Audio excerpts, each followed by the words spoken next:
Court movie super success తో full swing లో సినిమాలు చేస్తున్నాడు నాని. తాజాగా నాని లైన్ ఆఫ్ చూస్తే అన్ని పవర్ఫుల్ మూవీస్ కనిపిస్తున్నాయి. అటు నాని సొంతంగా నిర్మిస్తున్న మూవీ హిట్ 3, ఇటు శ్రీకాంత్ ఒదేలాతో ప్యారడైజ్ అంటూ పలకరించబోతున్నాడు. ప్యారడైజ్ విషయానికి వస్తే నాని ఫస్ట్ టైం ఒక భారీ యాక్షన్ థ్రిల్లర్ జోనర్ లో విభిన్నమైన పాత్రలో కనిపించనున్నారు.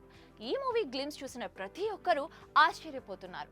నాని డైలాగులు, వేషధారణ చాలా కొత్తగా ఉన్నాయని చెప్పొచ్చు. దర్శకుడు శ్రీకాంత్ ఒదేలా నానితో పలికించిన ఇది ఒక కొడుకు కథ అనే డైలాగ్ తో మొత్తం ఇండస్ట్రీ, ఇంటర్నెట్ రెండు షేక్ అయ్యాయి. దీంతో ప్యారడైజ్ చిత్రంపై అంచనాలు ఆకాశాన్నంటాయి. ఇదిలా ఉండగా తాజాగా ప్యారడైజ్ మూవీ నుండి ఒక ఇంట్రెస్టింగ్ న్యూస్ చక్కర్లు కొడుతోంది. అదేంటంటే ఈ మూవీలో నాని ఒక ట్రాన్స్జెండర్ పాత్రలో కనిపించనున్నారట. అది కూడా ఒక భారీ యాక్షన్ సీన్ కోసం నాని గే వేషం వేస్తున్నాడని టాక్ నడుస్తోంది. ఇప్పటికే రిలీజ్ అయిన గ్లిమ్స్ లో నాని 2 జడలతో, ముక్కు పుడకలతో కనిపించి షాక్ ఇచ్చాడు. గే పాత్ర చేయడం అంటే ఒక రకంగా రిస్క్ చేస్తున్నట్లే. మరి ప్యారడైజ్ లో నాని నిజంగానే అలాంటి పాత్రలో కనిపిస్తున్నారా అన్న దానిపై స్పష్టత రావాల్సి ఉంది. ఇప్పుడు ఇండస్ట్రీ చూపు మొత్తం నాని ప్యారడైజ్ మీదే ఉంది.